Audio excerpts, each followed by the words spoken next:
Nagdulot ng pagbaha sa ilang panig ng Mindanao ang pag-ulang dala ng hanging habagat. Pahirapan sa pagtawid ang lalaking yan sa lampas-tuhod na baha sa Lamitan, Basilan. Halos abot baywang pa ang tubig sa ilang parte roon.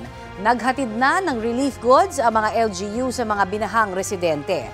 Nalubog din sa tubig ang ilang lugar sa Alyosan at Midsayap sa Cotabato.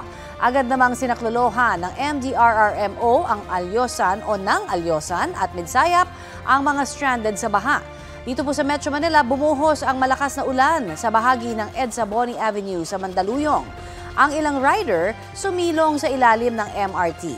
Binaha naman ang bahagi ng Taft Avenue malapit sa United Nations Avenue sa Maynila. Umabot sa bangketa ang tubig. Pahirapan namang makasakay ang ilang pasahero sa bahagi ng Espanya malapit sa Moraita.